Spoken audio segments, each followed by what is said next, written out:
Te reo ererangi o te mānia. This episode was produced in Otatahi by Plains Media, with support from New Zealand On Air.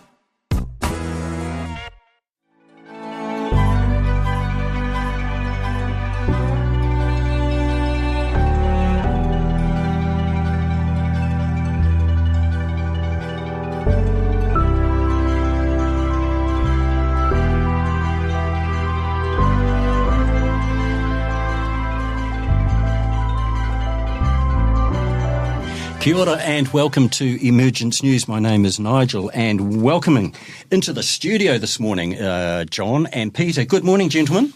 Good morning, Nigel. Good morning, Nigel. Great to be here. It is great to be here, isn't it?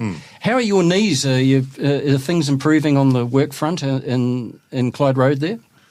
Yes, we're starting putting floors down, and so we're about a month away from finishing, I hope. Gosh, about 2 months ago, it seemed like chaos. It's been a big job, hasn't it? Yeah.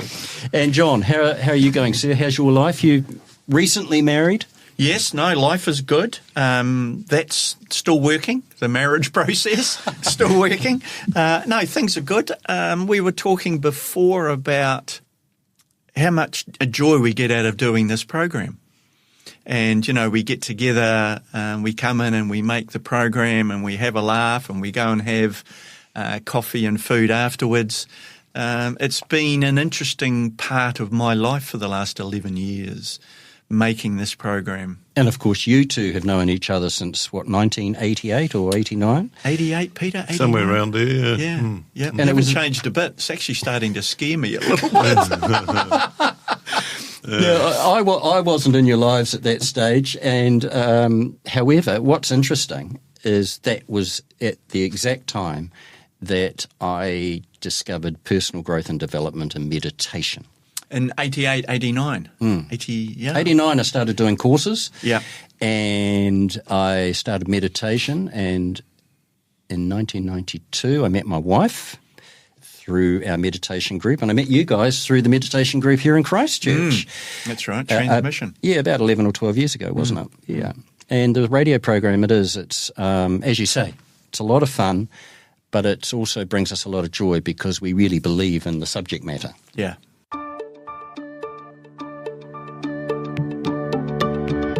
This program features information and conversation about Maitreya, the coming one for all humanity. This story is, I think, largely unreported by mainstream media. However, what cannot be ignored is that throughout the ages, a teacher has come forward at specific times, and it's usually when there is a rise in lawlessness, chaos, and many suffering from abuse, injustice, hardship, and poverty. And that certainly applies to our conditions on planet Earth at the moment, John. We are ripe for the return of Maitreya and the Masters of Hierarchy. And I think we discussed this a couple of programs ago, Peter, where that return has been sped up because of the state of humanity and the state of the planet. Yes. But it's a karmic process that they were due to return anyway, but that process has been elevated because of the destructive nature of humanity at the moment. And according to our information, we, humanity, we must remain open-minded and ready for change, don't we? And it's up to us to get ourselves ready to eradicate poverty and hunger and at least show some evidence, John, that we are about to let go our addiction to war. That's right. We've got to start some movement towards sharing, and we've got to start some movement towards peace. I don't think Maitreya can come forward until there's a degree of, guess what, cooperation on the planet. I think that's what he's waiting for, that change, that turn. And I'd have to say currently there is enough people on this planet disgruntled with how things are being managed by those that manage the planet, that, yeah, there is rebellion afoot. Power to the people. Power to the people, absolutely. Okay, speaking of cooperation, Peter, please, you've got a reading on cooperation there. Yes, I have, Nigel. In fact, this is by Benjamin Creme's master. So it comes 3 steps nearer to God than a lot of stuff that we read today. Humanity today stands poised for a great leap into the future, a future in which man's essentially divine nature will demonstrate. Little though he may know it, man has passed and is passing the tests which will allow him in full adulthood to become the recipient of knowledge and powers with which to fashion that future. At present, only the inner vision of the guides of the race may this reality be clear, but such it is, and portends well for the coming time. Whenever men gather today, can be seen and felt a new urgency, a new sense of commitment to the well-being of the planet and its kingdoms. Only now, after aeons spent in the struggle for existence and progress, can men be said to have reached maturity, a maturity discernible to us, albeit well hidden from man himself. The opportunity arises now for a major advance in human progress, outstripping by far in speed and accomplishment all previous advances, whereas until now a slow and steady progress was desirable and even preferable. A new dynamic rhythm is being created, whose momentum will sweep humanity into the future on a wave of global change. So great are the tensions in today's divided world that only a rapid change of direction will prevent catastrophe. This rapid change, there is no doubt, will present problems of adjustment to many, but many more by far will welcome these changes as the opportunity for a new life. We, the toilers behind the scenes, have every confidence that humanity will set in motion this radical transformation of its structures. They will no longer serve man's needs and block the emergence of the new. We watch and guide, overseeing all. Little by little, a new consciousness is awakening humanity to its inner needs. The old competitive spirit dies hard. But nevertheless, the new spirit of cooperation is likewise to be seen. This augurs well for the future, for it is by cooperation alone that mankind will survive. By cooperation only that men can know and demonstrate the inner truth of their divinity. Cooperation is the natural result of right relationship. Right relationship likewise follows wise cooperation. Cooperation holds the key to all successful group effort and is the manifestation of divine goodwill. Without cooperation, nothing lasting can be achieved, for cooperation brings into synthesis many diverse points of view. Cooperation is another word for unity. Unity and cooperation are the springboards to the future and the guarantee of achievement for all men. Great reservoirs of power lie untapped within humanity, waiting for the magic of cooperation to unleash. Competition strains the natural order. Cooperation liberates the goodwill in men. Competition cares only for itself, whereas cooperation works for the highest good of all. Competition leads to separation, the origin of all sin. Cooperation seeks to blend and fuse the many-coloured strands of one divine life. Competition has led man to the precipice. Cooperation alone will help him find the path. The people of the world can be divided into 2 kinds, those who compete and those who cooperate. Cleanse the heart of the stain of competition. Open the heart to joyful cooperation.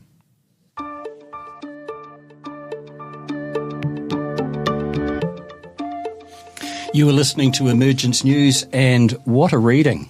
Cooperation. Thank you, Peter. I loved the bit that said cooperation liberates goodwill in humanity. I guess that when you cooperate, you are acknowledging you're giving up something, that you're letting something go. So if you're in negotiation with someone and you're after 6 points that you want to achieve, maybe under cooperation you might get 4 and be happy with that and walk away with that, because what you've built is a relationship based outside that of the negotiation, because you've demonstrated cooperation. And it would, at the very highest level of diplomacy, require great levels of wisdom. Look, and it's interesting, Peter, the Master talks about cooperation as an exercise in spiritual practice. Yes. Well, it's definitely part of the soul's activity. Yeah. I mean, this is what's leading to the soul, knowing the soul. If you're a soul in activity, a soul in action, a soul in incarnation, then, and we've talked about you've got to be a 3rd degree initiate to be fully ensouled, then you must be operating on a way or in a way that those around you would be aware of. That cooperation, that stance of cooperation must be permeating the relationships around you. Well, I think we've watched and witnessed that. There's 2 very good examples of that, the Dalai Lama and Pope Francis, who has just passed. I suspect that both those men would have exhibited those qualities you're describing. I think the other thing, getting back to that model of negotiation, and clearly on this planet around resource and around immigration and around climate change and around our consumptive habits, there needs to be some negotiation. And I can think of any number of political leaders currently that you could not cooperate with. Yeah. That if you went into negotiation with some of the political leaders at the moment with 5 things that you needed to return with, you might be out of luck. So although we talk about cooperation as something we need to be doing on an individual level, and I talked last time about you've got to practice it, you've got to do it. It's a skill you've got to pick up. I would say that it might be a skill that you're very lonely with at times. Trying to find other people in your life that can cooperate. And I've talked before about finding my people. Who are my people, right? Well, maybe it's those that I can cooperate with. And I just want to leave the idea with, Krem has talked about you don't have to like everybody, but you can work with everybody. So maybe cooperation relates to that as well. I can cooperate with people that I don't necessarily like. Yes, that's right. Right? Cooperation, there's an art to it. Yeah. But also, Peter, we've talked about some race structures can't get on. No, can't get on together because they produce personalities that are friction. Yes, that's right. And as you said about Winston Churchill, he had 3 Ray 1s in his makeup. He would have been a very uncomfortable colleague to be around, let alone negotiate with. And a 3rd degree initiate, right? So powerful. Yeah, waves of energy would have been coming off him, and had you been a fragile 2nd ray soul like I am, he might have burnt my face. Yeah. The energy coming off him would have been really tough to be around. Absolutely. Just on the cooperation, it makes me think about my wife who's just got back from Japan. She spent 5 weeks in a city called Nagoya, 9.5 million. Oh, and you were talking in a couple of programs about the amount of 8 billion people on the planet, and you keep bumping into people. And if you want to be on your own, it's pretty difficult at the moment, isn't it? It is in Nagoya. Yeah, well, that was how Lily experienced Nagoya, because no one drives cars over there. There's no parking on the streets allowed. It's just quite different to New Zealand. Everybody travels on public transport, particularly by train. And she was saying how at the train stations, people do not talk on their mobile phones in restaurants and in trains or in public transport. Can you imagine administering that in New Zealand? I can't. In Nagoya, there are no parking on the streets, and there is an unspoken etiquette that you let people get off the train before you get on the train. And that's an unspoken etiquette. And the thing that really was quite a surprise is there are signposts up, please cooperate, and it's in English. Not Japanese. Isn't that interesting? And there are also signs up, keep left signs on winding staircases at the railway stations, because, of course, your view of what's coming up in front of you is partially blocked, Right. because it's a winding staircase. Yeah. So there are just, because we've been talking about cooperation over the last couple of months on this program, Lily came back with all these examples of where in Japan, because the population is so intense, So dense. dense, Yeah. highly populated cities, they really do need to be organised And cooperate. and cooperate. And I think their culture leans towards their ability, group consciousness, for example. Yep. I think that is a little easier in a culture like Japan or China than it is, say, here in New Zealand, Australia, or America. I wonder if in New Zealand I hear people talking about consideration, people being considerate. And I commute into the city for work, and it's about a 35-minute commute. And I'm on a state highway for part of that. And I can certainly see, now I'm probably looking with my savage sixth-ray personality at the way that some people drive. And I think you can see consideration in the way some people drive, and you can see a competitive model of driving, right? And isn't it lovely when somebody lets you into the Yeah. lane? You know, they can see what your need is, Yeah. and they comply. And it's a mini highlight in your day. And that's cooperation. I wonder if consideration and cooperation, if consideration is steps towards cooperation, being considerate, being aware of others around you. That's right. And what they may need. Yeah, interesting stuff. Now, on the last program, you talked about the prayer for the new age. Yes. Do you want to just revisit that quickly? Yes, I do, because the prayer for the new age, and I'm intrigued that you're using it too, Nigel. You're starting to have some experiences with the prayer for the new age. Yes, I've found over the years when I've used the prayer for the new age that I have had a growing awareness of the law of cause and effect, a growing awareness of karma in my life. Yeah. And in having a conversation with you both about that off air, we realised, and I think you correctly pointed out, John, that perhaps my awareness, my self-awareness, has grown as a result of using that prayer. Look, if we can say the prayer for the new age lessens your fear, so with constant practice you will be less fearful, I think fear blocks the good stuff in your life. I think if you're fearful, it blocks the gear, it blocks the equipment, it hinders our ability to be fully expressive as people. So if you are fearful, it's like radio static, constantly distorting your perceptions because you're fearful. And self-protection is at the centre of your motivation. Self-preservation. Self-preservation, right? And if you start practicing the prayer for the new age, maybe that hum, that constant vibration of fear drops away and you start to perceive things more clearly. It's an interesting concept. What's your thoughts on that, Peter? Yes, I do think that's very true, because we're moving, in the process of moving our energies from the solar plexus up to the heart centre. And the solar plexus, of course, is full of fear. It's our ancient guide. It's our ancient brain. Yeah. And we're moving away from that now towards our heart-focused realisation that humanity is one. Yes, and John, you've talked about from that book, The Art of Cooperation, that competition is actually quite ancient. It's deeply seated in us from the animal kingdom, isn't it? Yeah. Benjamin Creamer said that we're intelligent animals. I said that last program, that we're not much more than intelligent animals. So, Peter, I think if the majority of humanity is astrally polarised, that's where instinct sits. Right, that lower part of your anatomy, that solar plexus area, that's instinct, that's emotion. Maybe that's where fear sits.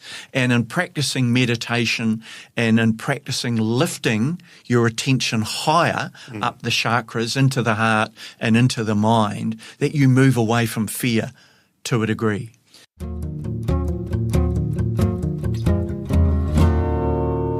Yeah, I think I'm just going to read through Benjamin Creme. In this book, he's got the prayer for the new age, and actually in the back of a lot of his books, he will have the Great Invocation and the prayer for the new age. So clearly he considers it very, very important.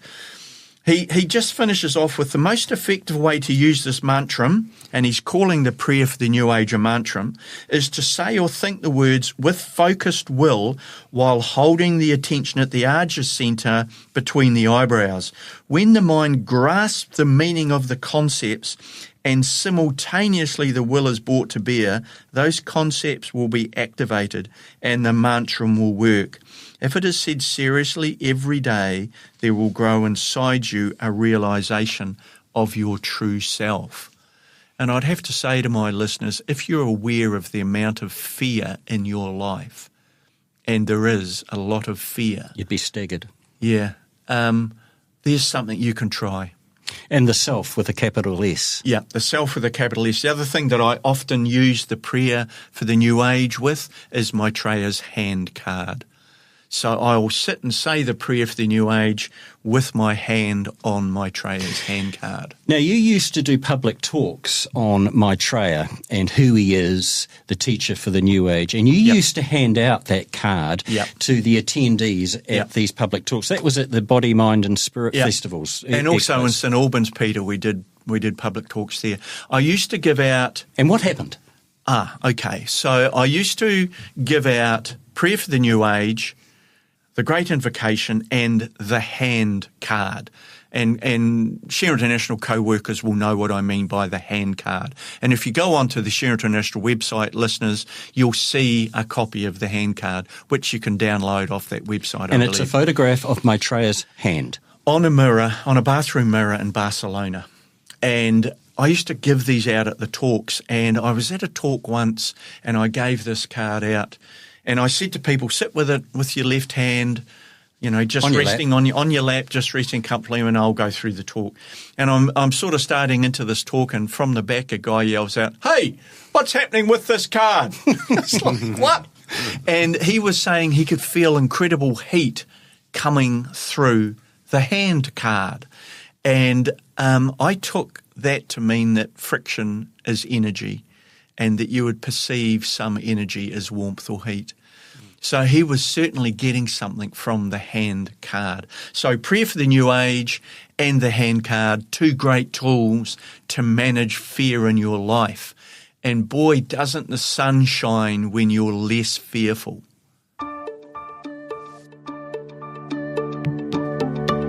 You are listening to Emergence News, and just before we go, Peter has got the latest edition of Share International magazine. April edition, Peter? It is, yes, Nigel. Okay, you've got a interesting headline there.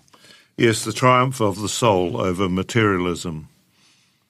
We must allow the soul to speak through us more and more and call on the soul's energy, insight and awareness by identifying with it. If we never identify with the soul, how can we know it? We have to experience ourselves as a soul in incarnation. More and more, see that as the reality. When it is the reality, the lower man or woman tends to take second place. The personality will always be there, but it becomes negative in relationship to the soul. The soul needs an instrument, a vehicle, a powerful, clear-cut personality through which to demonstrate. It is not a question of negating the personality, putting ourselves down, losing all self-respect. It is a question of becoming more altruistic, more impersonal, more objective. Thus will men return anew to their age-old path to perfection, and freed from the glamours and errors of the past, tread once more the way of sacrifice, of renunciation of all that hinders the highest understandings and light.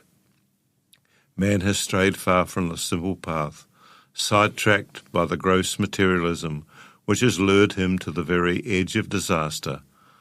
But as man will find, their eternal divinity has once more asserted itself and drawn man back from the brink. Many now in the world accept the need for change.